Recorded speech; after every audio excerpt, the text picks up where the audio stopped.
Samich. I work for Sierra Nevada Brewing Company in Mills River, North Carolina. I'm a groundskeeper too, and I was going to explain a little bit about our vermicomposting that we have going on here on the property. We just have a small bin here.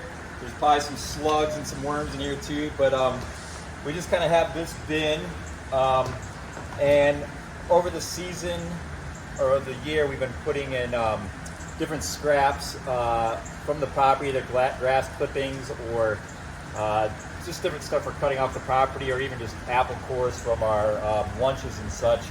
But yeah, we bought worms a couple different times over the years. The red wigglers, they're the best for composting. And we just had this small bin set up. We'd like to have a bigger scale. We just haven't had the time to really do that yet. But yeah, so we put the grass clippings and shredded newspaper and stuff in there and moisten that, and then we added the worms. And then over the year, I keep adding more food for them. Like I said, anything from grass clippings to, they love squash and watermelon. And then I just add it in there, and I kind of just keep adding it as I feel like the worms need more food. And then as you can see, it's turned into this good black soil that's great to use in the garden and such. So usually once or twice a year I put a light on this, let the worms kind of sink, get farther down because they don't like the light, get farther down in the bin. And then I'll kind of pull that fresh compost out and put it in another bin, and then we store that in the barn here. It stays pretty moist in these bins. But then from there, we ended up using the worm compost or the worm castings in our compost tea brewer. And this is what we have here. This is the giant tea bag. And what I usually do each week, just because we don't have a ton of the worm castings, usually each week I put 2 to 3 good handfuls in here, and then we also make compost on site, and I'll add that, and you fill this in about 3/4 of the way full. And then as you can see here, it's pretty much like a giant tea bag, and then we're hooking it to this here.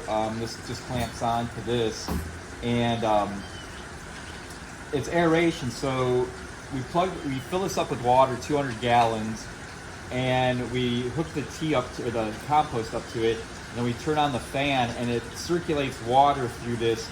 We usually do it for about 36 hours or so, and we add a little bit of molasses to feed the microbes in the soil, and then we let it brew, like I said, for about 36 hours is what it is. Sometimes a little bit longer depending on what we have going on in the property.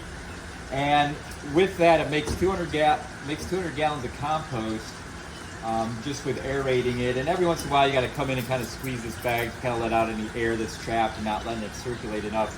But it's pretty wild. The water gets pretty dark, and it kind of gets foamy at the top from the microbes growing and such in there. And then from here, once this is ready, we hook it up. We hook up this pump. You hook a hose to it, and it hooks on to this right here. And then we plug this in, you put a hose to this, and we have a big giant water trailer. So one of these tanks, you could actually make up to 800 gallons of compost. And what we do is we fill up a water trailer with 300 gallons of water, and then we add 100 gallons of the compost tea to that to dilute it. And then we use it across the property. We'll spray it on the different landscape plants, sometimes in the garden. And it just has a bunch of really good microbes in the soil and nutrients and stuff. That, you know, it's kind of like a miracle grow, but it's not a chemical. And we do this once a week. And 800 gallons is a lot, but it doesn't go as far as you think, considering we have about 50 acres that we mostly manage that I try to compost tea with. And yes, we put that out once a week. Usually I put that out on a Thursday, and we haven't done any like research on the soils too much, but we could see that areas where we've been putting it out, like landscape plants, really seem to be thriving and doing really, really well. And we've been doing this compost tea here at the brewery, I think about 8 years now, so we've been constantly doing that each year. Usually I do it between May and October when the temperatures are a little bit warmer. The microbes like a little bit warmer temperatures to really grow through the water.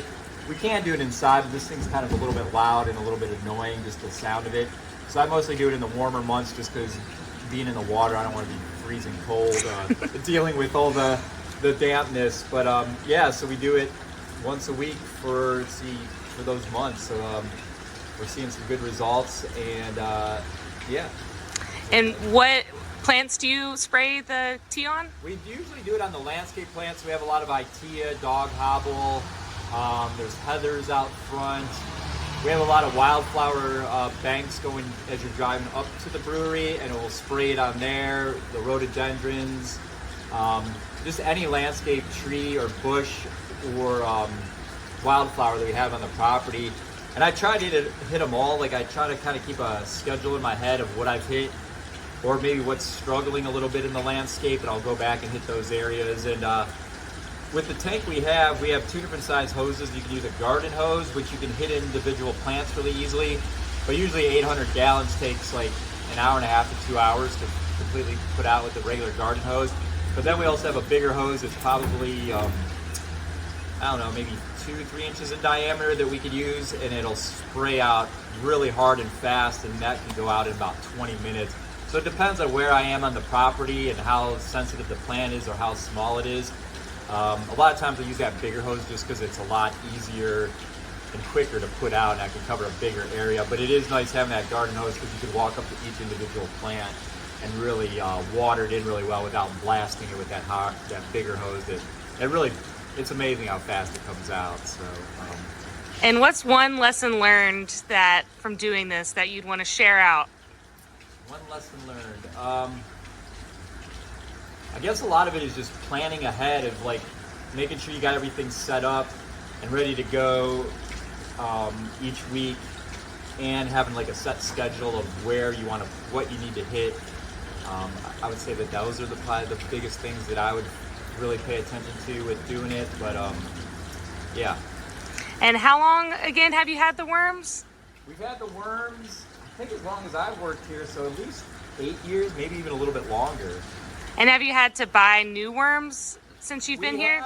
I know we originally bought some, and then I think probably 3 or 4 years ago we bought some more because we didn't seem like we were finding as many in there. But you know, when you're sifting through it, sometimes they could get mixed in and get pulled out, or maybe they died off because there wasn't enough food. But we definitely added some more, like I said, 3 or 4 years ago.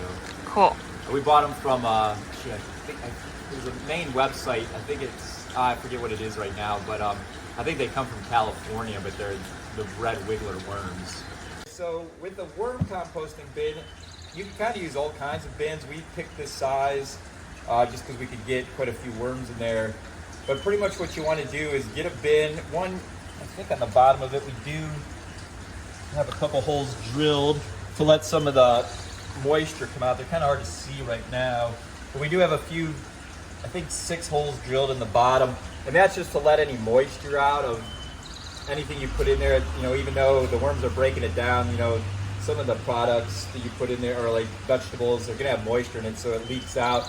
So I actually have another lid of a bin underneath of it to catch any liquid that drips out, and sometimes I'll throw that on some plants. But with the bin itself, you just want to make sure that you make some air holes in it. Like you can see here, we put a bunch of, these are probably like I don't even know, 1/8 of an inch drill holes in it here and along the sides, and this just allows some fresh air to get in for the worms, so they can breathe and everything. And then they like dark spaces, so you don't probably want to use a clear bin when you're making the vermicompost bin. I'd say use something darker, and then that way the worms feel more protected in there. I'm sure there is some light that comes in from the holes, but not enough to keep the worms from not eating on the surface. That seems to be a lot where they prefer to eat, but that's mostly because all the food is on the top itself. But sometimes it gets mixed in, or they're eating on stuff that's in the soil that hasn't been broken down yet.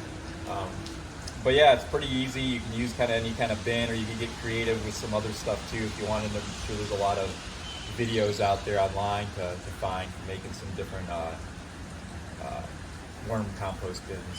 And what's the bedding?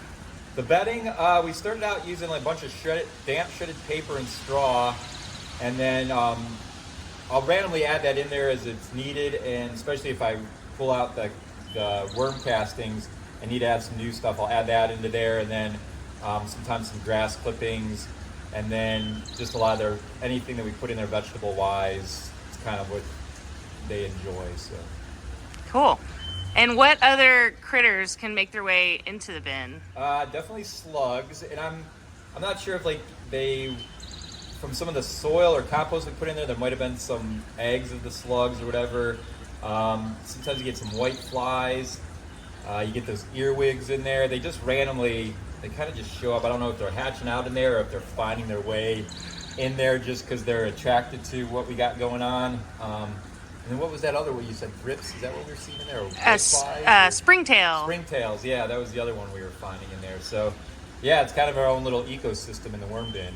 Here at Sierra Nevada, we're always generating a lot of stuff out of the landscape. It could be great for composting. A lot of this you can see right now is a bunch of switchgrasses we have in our rain gardens. But this area here is kind of our storage area of where we put all materials that we're going to use for making our compost. So it's kind of a huge, crazy looking pile right now, but we use a masticator that we put on the front of our skid steer. We can come in and shred this really good, and then we move it over to this area over here. And this is where the magic happens. So on the back there, we have a fan that blows air down through a pipe that goes along the back, and then it comes out, 4 pipes come out through this pile, and it has a bunch of half-inch holes in that PVC. So that fan back there is set on a timer, so every hour the fan goes off for a minute and it sends air through the pile that aerates the pile, so you never have to turn the pile to let it break down. So we usually let this sit for a few months, and it gets up to like 140, 160 degrees. We take readings of it daily and record those temperatures, because to use this for organic certification, we have to have it up to 130 degrees for at least 3 days consistently and have that recorded. So this sits, like I said, for a few months, and then once we feel like it's cooked enough with that, with the air, we then scoop this all out so we can make another pile. But then all this that we scoop out, we move it over to this kind of resting area over here. And this is usually filled, but we've gone through a lot of the compost just with a lot of projects we have around the property. But then we also we'll get a trash can, and we have a wooden frame that's got a really fine like chicken wire or wire mesh, and we'll sift through the compost to get all that really good fine compost out and get rid of any of the bigger chunks. There could be rocks and different things that get in here too. And then we use all the compost for either starting plant starts, or we're using it when we're planting new stuff on the property, or we'll broadcast it through the beds at the beginning of the season before we mulch it, just to add a little bit more compost to the soil.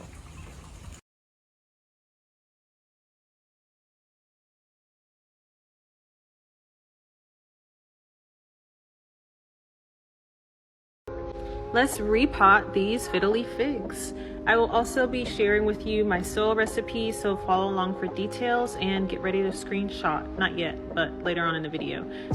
These weren't in the best condition. They were pretty bushy, but they were just dropping leaves all over the shop, and they weren't retaining moisture after I watered them. So 6 scoops Happy Frog, 3 scoops Perlite, 1 scoop charcoal, half a scoop of worm castings, 1 scoop of orchid bark. Typically I would add in 1 scoop of leca, but we're out. Mix that all up together, and this is what you get. Great for philodendrons and thuriums. I shared with y'all my tropical houseplant mix, so I wanted to go ahead and give you my succulent cacti houseplant mix as well. I also use this for my snake plants, my lithops, and my cacti. We use this in the shop for all of our succulents, cacti, anything that comes in bare root. I'm gonna put it into this mix. I love this mix for snake plants as well.